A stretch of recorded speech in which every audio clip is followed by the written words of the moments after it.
All right, as I was just watching the previous video, I realized that I explained why it's important to reframe your story around money, but I want to give you one little tool to help make the entire subject feel a little easier, a little more digestible. If, let's say you're $100,000 in debt, and someone says, if you don't become a millionaire within a year, I'm going to kill you. That's going to feel like a big deal. It's going to feel like, whoa, heavy consequences if I screw it up, right? Well, that doesn't feel good. And it's a difficult thing to do. It's difficult to go from here to here quickly. But what is easier, and pretty much easy for everybody, is to get slightly better than they are right now. So if you were to rate yourself on a 1 to 10 scale of how good you are with money, or if you were to rate yourself on that same scale of just where you are financially relative to your peers, and maybe make it a 0 to 100 scale, let's say I'm at a 20 out of 0 to 100, and how you construct the scale and how, what numbers bookmark the scale, etc., is up to you. Doesn't matter. For whatever scale you want to pick, could be 0 to 1,000.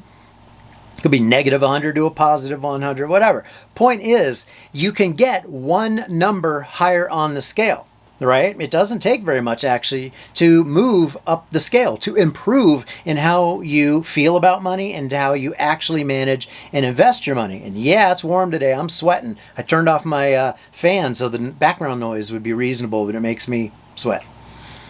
You can do better than you are today by one increment on that scale, can't you? Yes. And once you've accomplished that, you can then move one more step up the scale. You can do that. So no matter how bad you are off financially today, you can get to the other end of the spectrum. It's just going to take a little while. And how do you get there? Well, one step at a time. And how do you make one step? By starting to change your story that you're telling yourself about money.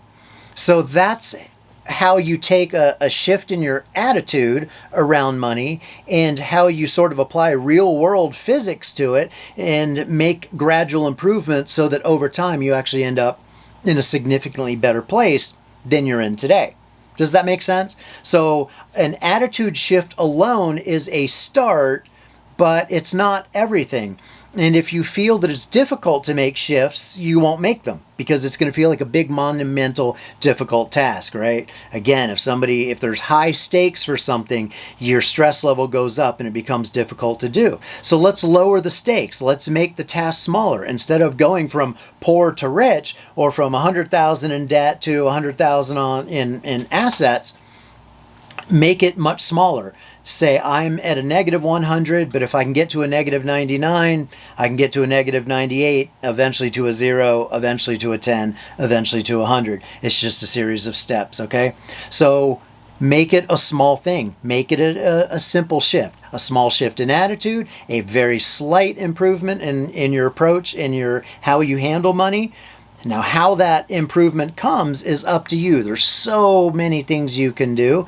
I'm going to make a whole lot of videos here in the future about putting your money to work for you. And the way you do that is through a budget, through telling your dollars or your yen or pesos, if you don't live in the United States, telling them how you want them to work for you. So the word budget is a crappy one. No one likes it. I don't like the word budget. But if you have a financial plan that you live by monthly where you're in control, that's a huge one. So I'm going to talk a lot more about that in the future.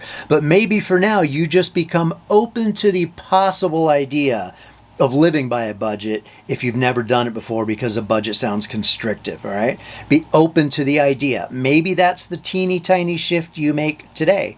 Or maybe you just actually open your banking website and look at your finances and be willing to actually stare reality in the face instead of being denial. Because denial is a far worse state to be in than at least being accurate and what's the word I'm looking for? Being open and willing to face the truth. Facing the truth about your money is much better than being in denial. And it's free.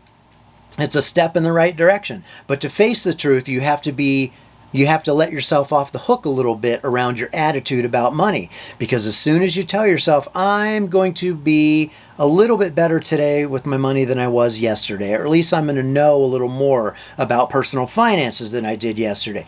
That's a small shift, but it's enough of a shift for you to start picking up some information or changing your habits, or not spend, something that you're planning on spending money on today, not doing it, and thereby having more money in your bank account.